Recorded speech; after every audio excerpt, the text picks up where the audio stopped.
Baiklah, Ibu mau tanya, anak-anak di sini ada yang pernah dengar atau yang pernah menghafal Asmaul Husna? Belum. Yang pernah dengar belum ya? Apa sih yang kalian ketahui tentang Asmaul Husna itu? Coba anak Deja. Asmaul Husna itu nama-nama Allah, Bu. Asmaul Husna ada 99 yang terdapat dari Quran. Ya, betul. Jadi Asmaul Husna itu adalah 99 nama-nama Allah. Apa sih manfaatnya kita mempelajari Asmaul Husna dalam kehidupan sehari-hari? Coba Ananda lihat. Manfaatnya ya, mungkin kita bisa mengikuti sifat tersebut. Maksudnya kita bisa mengatakan dalam kehidupan kita, sehingga kita tuh jadi lebih bermakna, lebih teratur, lebih tenang. Itu mungkin ada sekali. Jadi hari ini kita akan mempelajari materi tentang induknya Asmaul Husna. Pada hari ini kita akan mempelajari tentang pengertian Asmaul Husna itu apa, terus mengkaji 16 Asmaul Husna dan mengenal Asmaul Husna itu sendiri. Baiklah, yang pertama kita akan masuk ke pengertian Al-Asma Al-Husna. Al-Asma Al-Husna berasal dari bahasa Arab Al-Asma Al-Husna yang artinya nama-nama Allah yang indah dan baik. Asma itu berarti penyebutan, yang Husna sendiri berarti baik atau indah. Jadi Al-Asma Al-Husna adalah nama-nama milik Allah yang baik dan indah. Sedangkan secara harfiah Al-Asma Al-Husna itu sendiri adalah nama-nama sebutan gelar Allah yang baik dan agung sesuai dengan sifat-sifatnya. Selanjutnya kita akan masuk ke dalam 16 Al-Asma Al-Husna sendiri. Yang pertama itu ada Al-Karim. Al-Karim yaitu yang maha mulia. Al-Karim ini sendiri artinya Allah itu zat yang maha sempurna dengan kemuliaannya yang tidak dilebihi oleh siapapun selainnya. Yang kedua itu ada Al-Mu'min, yang artinya yang maha keamanan. Jadi yang maha keamanan ini sendiri, Allah itu adalah satu-satunya zat yang memberi rasa aman, ketenangan dalam hati manusia. Lalu yang ketiga itu ada Al-Wakil, yang berarti yang maha mewakili. Artinya di sini Allah dia yang paling tepat untuk mewakili dan menangani urusan makhluknya. Lalu yang keempat itu ada Al-Matin, yang artinya yang maha kukuh. Artinya di sini Allah itu tiada zat sesuatu pun yang dapat mengalahkan dan mempengaruhinya. Selanjutnya yang kelima itu ada Al-Jami, yang artinya maha mengumpulkan.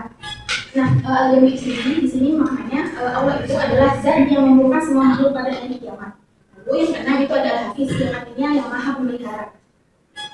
Al-Hafiz ini sendiri yaitu berarti Allah sebagai zat yang memelihara seluruh makhluk ciptaannya, baik kita sebagai manusia, tumbuhan dan maupun bumi yang kita punya saat ini. Lalu yang ketujuh itu ada Al-Hafiz, yang artinya yang maha memberikan. Al-Hafiz di sini maknanya Allah ini sebagai zat yang maha mengangkat atau meninggikan derajat hamba-hambanya. Lalu yang ke-8 ada Al-Wahhab, yang artinya yang maha memberi. Di sini maknanya Allah itu adalah zat yang maha memberi tanpa batas. Dia memberi tanpa diminta dan tanpa meminta balasan. Selanjutnya ada Ar-Raqib. Nah, Ar-Raqib ini maknanya yaitu yang maha mengawasi. Jadi Allah ini mengawasi hamba-hambanya dan selalu berada dalam pengawasannya. Hak kita sebagai hamba-hambanya selalu dalam pengawasannya. Lalu yang ke-10 itu ada Al-Mubdi, yang artinya yang maha memulai. Allah di sini memulai segala semuanya, memulai keberadaan alam semesta beserta isinya serta memulai kehidupan makhluknya melalui kemampuan menciptanya. Selanjutnya yang ke-11 itu ada Al-Muhyi, yang artinya yang maha menghidupkan. Allah di sini menghidupkan manusia, terus menghidupkan tumbuhan seperti itu ya, terus mematikan, kemudian menghidupkan kembali pada hari kiamat. Nah, tidak ada yang menciptakan kehidupan dan kematian kecuali hanya Allah Subhanahu wa Ta'ala. Selanjutnya yang ke-12 itu ada Al-Hayy, yang artinya yang maha hidup.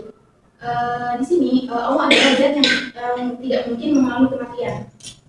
Selanjutnya yang ke-13 ada Al-Qayyum, yang artinya yang maha berdiri sendiri. Allah sebagai Al-Qayyum adalah zat yang maha mengelola dan tidak pernah lupa. Selanjutnya ada Al-Akhir, yang artinya yang maha akhir. Allah sebagai Al-Akhir menunjukkan bahwa Allah adalah zat yang mengakhiri segalanya. Lalu ada Al-Mujib, yang artinya maha mengabulkan doa. Al-Mujib di sini nama Allah yang dengan sifat dia mengabulkan atau memperkenankan semuanya permintaan atau permohonan dari hamba-hambanya. Lalu ada Al-Awwal yang pertama. Jadi Al-Awwal ini adalah dialah yang pertama, namun dia juga yang terakhir. Baiklah, itu tadi penjelasan dari 16 Asmaul Husna yang akan kita belajar pada hari ini. Apakah ada yang ingin kita bahas? Baik, Ibu Nasr, sekarang kalian sudah paham. Di sini Ibu meminta kalian untuk membuat 4 kelompok.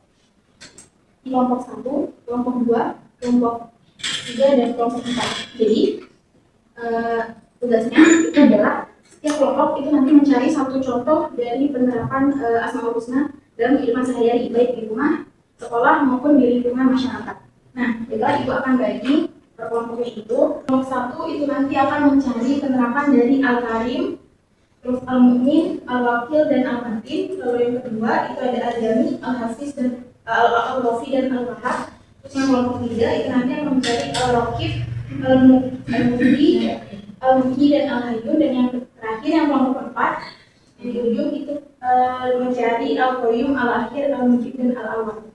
Baiklah, Ibu kasih waktu untuk diskusinya itu sekitar 3 menit. Dimulai dari sekarang.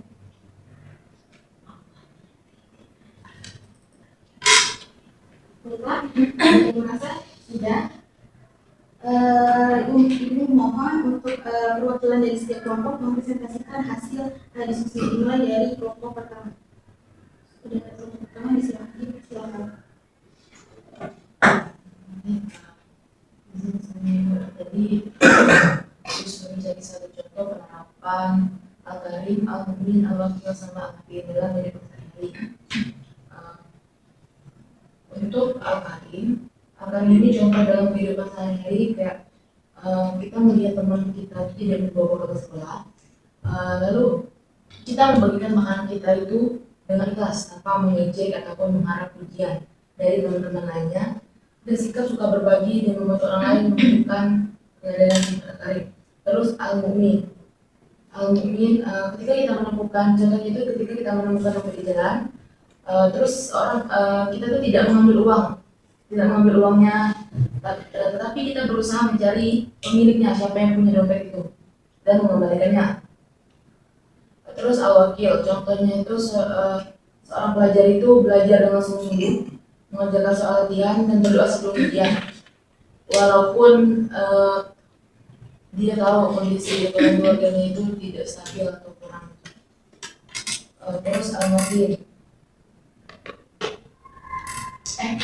tadi itu Al-Wakil itu kan tempat berserah diri, kayak itu belajar sungguh-sungguh, mengerjakan soal latihan dan berdoa sebelum ujian. Terus Al-Matin itu anak-anak kita itu tetap semangat membantu orang tua dan rajin belajar walaupun menghadapi keadaan ekonomi keluarga yang sulit, dan tidak mudah menyerah dan tetap sabar dan terus berusaha memperbaiki keadaan. Mungkin itu saja Bu dari kelompok kami. Baiklah, dihapus kepada kelompok 1. Selanjutnya Ibu silakan kepada kelompok 2 untuk mempresentasikan hasil diskusi.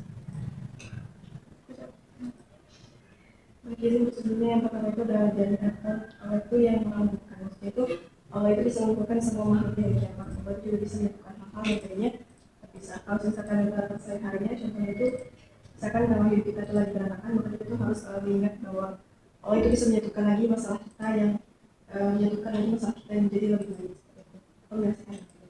Allah itu Allah itu maha menjaga. Jadi Allah itu maha menjaga semua makhluk dari kerusakan, menjaga Allah itu sempurna dan tidak ada yang melewati. Jadi contohnya itu misalkan sebelum tidur kita tuh berdoa dulu, misalkan sebelum hujan, jadi kita merasa bahwa Allah itu akan selalu menjaga kita. Kemudian yang ketiga, Allah itu maha mengangkat derajat. Jadi Allah itu bisa memberikan derajat seseorang, derajat ilmu, derajat kebaikan, ataupun derajat kedudukan. Harapannya itu kalau derajat kita tuh diangkat sama Allah, maka itu harus ada derajat belajar dan juga belajar juga berbuat baik serta rajin beribadah. Kemudian Al-Wahhab, Allah itu maha memberi, jadi Allah itu memberikan rezeki karunia kepada siapa saja tanpa diminta dan tanpa mengharap sedikit balasan. Harapannya bisa kita mungkin lebih bersyukur saja seperti itu, dan mengucapkan alhamdulillah atas selesai saja. Terima kasih kepada kelompok 2, jawabannya sangat menarik. Selanjutnya kita akan mendengarkan hasil diskusi dari kelompok 3. Pada kelompok 3 silakan menunjukkan hasil diskusinya. Untuk contoh dalam hidup sehari soal Al-Rasyid tadi al-mufti sama al-mumayyiz. Yang pertama itu al-raqib al-ghaib, adalah sadar Allah selalu lihat, jadi tetap jujur walau enggak ada yang mengawasi. Dalam hidup sehari-hari, kalau di rumah itu misalnya kayak enggak bohong soal nilai orang tua. Kalau di sekolah itu enggak menyontek walau guru keluar. Kalau di masyarakat itu jualan enggak curang. Nah, untuk al-mahdi itu yang maha memberi atau petunjuk. Jadi penunjuk jalan yang baik dan mau menerima nasihat. Nah, untuk contoh dalam rumah itu misalnya bantu adik pilih jurusan yang cocok. Kalau di sekolah itu ada teman yang malas belajar ke perpus bareng, yang di dalam masyarakat itu share info beasiswa yang valid. Kalau untuk al-muhyi itu yang maha menghidupi. Jadi al-muhyi ini menghidupi semangat dari diri sendiri dan orang lain yang lagi down. Kalau contoh dalam rumah itu misalnya ajak keluarga makan bareng biar suasana hidup lagi. Kalau dalam lingkungan ajak gotong royong bersihin lapangan desa. Kalau dalam sekolah itu bantu teman yang ketinggalan pelajaran biar semangat lagi. Yang untuk al-husna yang terakhir itu al-mumayyiz yang maha mematikan. Jadi al-mumayyiz ini matiin kebiasaan buruk dengan gak buang waktu karena hidup ada batasnya. Nah, dalam contoh kehidupan dalam rumah itu kurangi main HP larut malam. Kalau dalam lingkungan itu kurangi berhentiin teman yang lagi gosip. Kalau dalam sekolah tinggalin kebiasaan kayak tunda tugas seperti itu. Baiklah, terima kasih. Selanjutnya kita akan ke materi presentasi ke kelompok yang terakhir, yaitu kelompok 4. Pada kelompok 4 dipersilakan.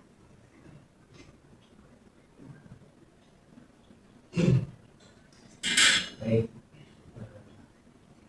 dengan beberapa tadi sudah memberikan buku kopi mengerti al-muji. Yang pertama itu adalah koyu, artinya yang menguji atau mengurus segala sesuatu. Ini untuk penerapannya seperti berusaha menjadi pribadi yang bertanggung jawab dan tidak selalu bergantung pada orang lain. Kemudian membantu mengurus keluarga, kelas atau organisasi yang bertanggung jawab, keamanan dengan baik seperti mengerjakan tugas dan lain-lain. Yang kedua ada al-akhir, yang akhir. Penerapannya menyadari bahwa kehidupan dunia tidak kekal sehingga tidak sombong. Dan beribadah dan berbuat baik dengan bekal kehidupan akhirat. Tak sabar ketika mendapat masalah karena semangat kembali kepada Allah. Yang ketiga al-mujib, yang maha mengampunkan. Contohnya sendiri seperti rajin berdoa kepada Allah dalam keadaan senang maupun susah, membantu dan membalas orang lain ketika mereka membutuhkan pertolongan. Dan terakhir adalah awal, yang maha awal, seperti mendahulukan Allah dalam setiap kegiatan, berdoa, kemudian memulai pekerjaan dengan niat yang baik dan sungguh-sungguh untuk mengutamakan hal baik dan ibadah sebelum berurusan orang lain. Baiklah, itu tadi keempat, ke-16 dari penerapan Asmaul Husna. Jadi Asmaul Husna ini tidak hanya dihafal ya, tetapi kita juga harus menerapkan dalam kehidupan sehari-hari, karena itu bisa menjadi pengaruh besar terhadap kehidupan kita. Baiklah, kita refleksi sedikit sebelum itu ya. Nah, kita hari ini belajar 16 Asmaul Husna. Apa sih Asmaul Husna itu, saudara Lydia? Nama Allah yang suci. Ya, betul sekali. Nah, baiklah. Ibu rasa materi pada hari ini cukup sampai di sini. Ibu akhiri. Wassalamualaikum warahmatullahi wabarakatuh. Waalaikumsalam. Warahmatullahi wabarakatuh.